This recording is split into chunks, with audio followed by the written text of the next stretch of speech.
ପଣସ ତରକାରୀ ଖାଇବାର ସମୟ ଧୀରେ ଧୀରେ ଅତିକ୍ରାନ୍ତ ହେଉଛି, କାହିଁକିନା ପଣସ ଏବେ ପାଚିଯିବ। ଆଉ ଏବେ ସବୁଦିନ କାଳବୈଶାଖୀ ଆସୁଛି। ଏମିତି ଗୋଟେ ସନ୍ଧ୍ୟାରେ ଦିନେ ଏ ପୁଅ ଆମ ଘରେ ଗୋଟେ ଭିନ୍ନ ପ୍ରକାରର ପଣସ ତରକାରୀ କଲେ। ପଣସଟି ତୋଳି ଆଣି ଘରେ ପହଞ୍ଚିଛୁ ତ କାଳବୈଶାଖୀ ପ୍ରଭାବରେ ଲାଇନ୍ କଟିଗଲା। ତାହେଲେ କ'ଣ କରାଯିବ? ଆମ ଇନଭର୍ଟର ବି ଖରାପ ଥିଲା। ପିଲାଙ୍କୁ ଧରି ସେ ବଢ଼ିଆ ବାଗରେ ଖେଳେଇଲେ। ଏତେ କମ୍ ସମୟର ପରିଚୟରେ ଆମେ କେହି ଅନୁଭବ କରୁନଥିଲୁ କେହି ଜଣେ ବାହାର ଲୋକ ଆମ ଘରେ ଅଛନ୍ତି ବୋଲି। ପ୍ରକୃତରେ ସେ ତ ଘର ଲୋକ ହିସାବରେ ଘରକୁ ଆସିଥିଲେ, ସେଇଥିପାଇଁ ବୋଧେ ଏମିତି ଅନୁଭବ ହେଉନଥିଲା। ପୁଣି ଲାଇନ୍ ଆସିଗଲା, ଆଉ ସେ ପଣସ କଟାରେ ଲାଗିଗଲେ। ଏତେ କଥା କହିଲିଣି, ସିଏ କିଏ ପୁଣି ତ କହିବି। ସିଏ କିଏ କହିଲେ, ମୋ ଜନ୍ମଦିନରେ ଆସିନଥିଲେ ପୁରୀରୁ ମୋ ପାଇଁ ଜଗନ୍ନାଥଙ୍କ ପ୍ରସାଦୀ ଧରିକି। ସେ ପୁରା ମୋର ପୁରୀ ଜଗନ୍ନାଥିଆ ପୁଅ କାର୍ତ୍ତିକ ପ୍ରଧାନ। ତାଙ୍କରି କଥା ଆଜି ପୁଣି ମନେ ପଡ଼ିଲା। କି ସୁନ୍ଦର ସୁଆଦିଆ ତରକାରୀ ସେ କରି ଆମକୁ ଖୁଆଇଥିଲେ। ସେ କଥାଟା କେମିତି କହିବିନି।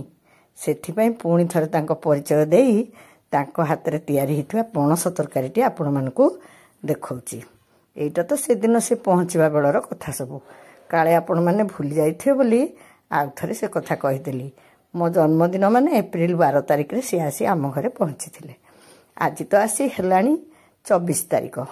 ହେଲେ ଆଜି ପୁଣି ଆମ ଘରେ ପଣସ କଠା ତରକାରୀ ହେବାରୁ ତାଙ୍କ କଥା ପୁଣି ମନେ ପଡ଼ିଲା। ସେ ଯେମିତି କରିକି ଯାଇଥିଲେ ଆଜି ବୋହୂମାନେ ପୁଣି ସେମିତି ତରକାରୀ କଲେ।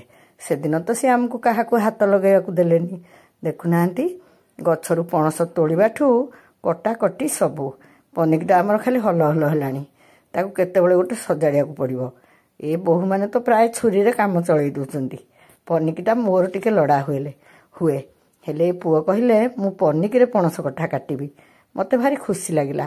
ପ୍ରକୃତରେ କେଉଁ କାମ ପୁଅମାନେ କରିବେ, କେଉଁ କାମ ଝିଅମାନେ କରିବେ, ଏମିତି କିଛି କାମରେ ପାର୍ଥକ୍ୟ ନାହିଁ। ଯେଉଁ କାମଟା ଯିଏ ମନ ଦେଇ କରିବ ସେ କାମଟା ନିଶ୍ଚିତ ଭାବରେ ଭଲ ହେବ। ସେ ସୁନ୍ଦର ଭାବରେ ହାତରେ ତେଲ ମାରି ପୁରା ବଢ଼ିଆ ବାଗରେ ପଣସ ସବୁ କାଟିଦେଲେ। କାଟିଦେଲା ପରେ ସେ ପଣସରେ ଅଳ୍ପ ଟିକେ ହଳଦୀ ଲୁଣ ଆଉ ଟିକେ ଅଦା ପକେଇକି ସିଝେଇ ଦେଲେ। ଏଇ ଅଦା ପକେଇବା କଥାଟା ମୁଁ ଆଗରୁ ଜମା ଜାଣିନଥିଲି। ସିଝେଇକି ସେ ପାଣି ଟିକେ ସେ ଗାଳିଦେଲେ। ସେ କହିଲେ ପଣସ ତରକାରୀରେ ମୋଟେ ପ୍ରେସର କୁକର ବ୍ୟବହାର କରିବା କଥା ନୁହେଁ। ସେଇ ଟିକେ ସିଝି ଯାଇଥିବା ପଣସରେ ପିଆଜ, ରସୁଣ, ଅଦା ସାଙ୍ଗରେ ମୁଁ ପ୍ରାୟତଃ ଜିରା ଦିଏ। ଆଉ ପୋସ୍ତ ପକେଇ ଯେଉଁ ପଣସ ତରକାରୀ କରେ ଆପଣମାନଙ୍କୁ କହିଛି ନା ନାହିଁ କେଜାଣି, କିନ୍ତୁ କେବେ ଧନିଆ ପକେଇକି ପଣସ ତରକାରୀ କରିନି।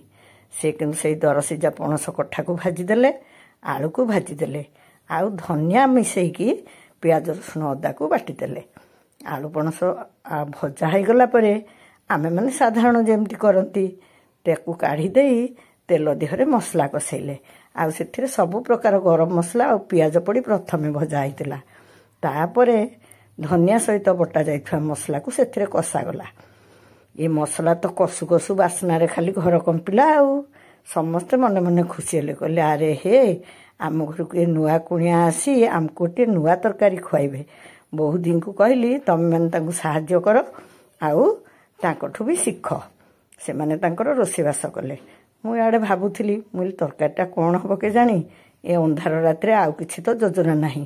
ସାନ ପୁଅ ଦିହେଁ କହିଲେ ସେ ପୁଅ ତୋର ତରକାରୀ କଲେଣି, ଆଜି ବୋହୂମାନଙ୍କୁ ଛୁଟି କରିଦେବା। ଆମେ ଯାଉଛୁ ନାନ୍ କିଣି ଆଣିବୁ। ସେମାନେ ଯାଇକି ନାନ୍ ନ ପାଇ ଲାଛା ପରଟା କିଣି ଧରି ଆଣିଲେ। ଏ ପଣସ ତରକାରୀକୁ ଲାଛା ପରଟା ପୁରା ତ ଜମିଗଲା। ଆଉ ପଣସ କଷେଇଲା ବେଳୁ ମୁଁ ଜାଣିଦେଲି ସତରେ ଆଜି ଭଲ ତରକାରୀଟିଏ ହେବ। ପିଲାମାନେ ଯେତେବେଳେ ଲାଛା ପରଟା ଆଣିବାକୁ ଗଲେ ଏ ପୁଅ କହିଲେ ଭାଇ ଟିକେ ଚାଟ୍ ମସଲା ଟିକେ ଆଣିଥିବ।